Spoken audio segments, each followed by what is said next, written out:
And I know what the conservative side of America thinks, and I don't blame them. I watched Kamala's speech last night. It ended at 8:09, I guess 11:09 in the East.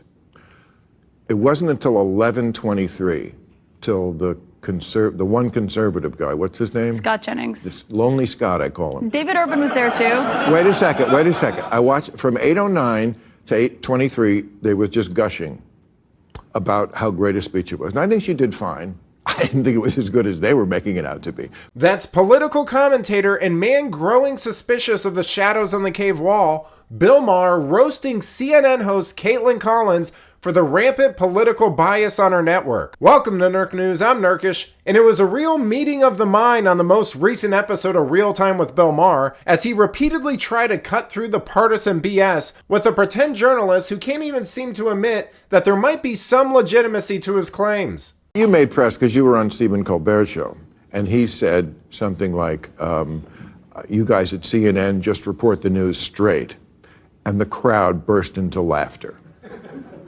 Look, I'm on CNN now. I guess we're on it right now. I mean, they show this show the next night. I don't know how we get away with it with all the fucks, but they do. And all these dirty jokes. But I'm glad, and I'm a big rooter for CNN.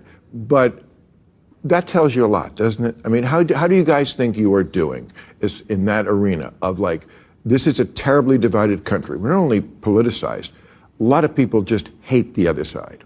And CNN, in my view, should be the place where both sides can watch. How do you think you're doing with that? CNN is the place where both sides can watch. And I think, my show is evidence of that. We have lawmakers on from both parties. We'll have Elizabeth Warren on one night. We'll have Ted Cruz on another night. I think lawmakers from both parties should take questions, and you should push both of them.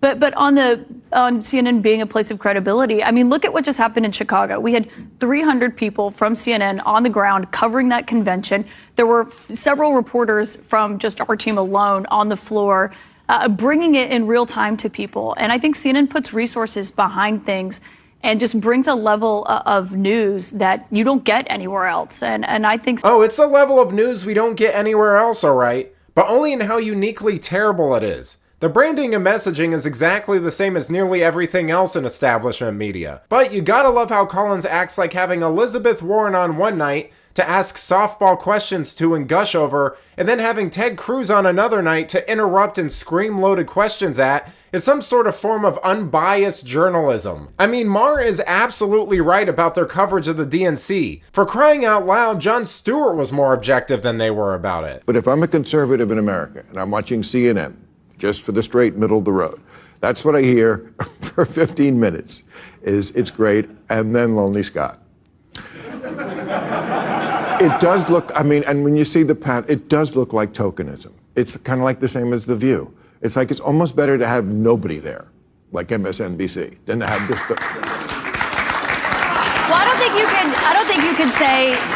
you could say it's better to have nobody there and then also lament the fact that you don't think the conservative guy, Scott Jennings, who is great, and we have him on my show all the time, spoke up early enough. I think it was a Democratic convention. They turned to Democrats, people like David Axelrod, who ran successful presidential Democratic campaigns first, for their analysis of this. And I don't think that you can say that CNN is anything but fair. I mean, look at that. We covered President Biden's exit from the race very closely, the pressure on him to get out. And I feel like I can speak with authority on this. I'm from Alabama. I'm from a very red state. I have a very conservative family, a lot of them who are Trump voters. They watch my show every night. And I think they know that they can trust me, that, we call bullshit on every side, not just whatever leaning our audience may be. And I think that's something that people actually want more of, is to hear from that. I think Scott's voice is really important, but I think other voices are important to hear from. And everyone who was speaking last night, it's not like they were all Democrats. I mean, we had Dana Bash, Jake Tapper, Abby Phillip, all my amazing colleagues. They come across giving that way. Analysis. They come across that way.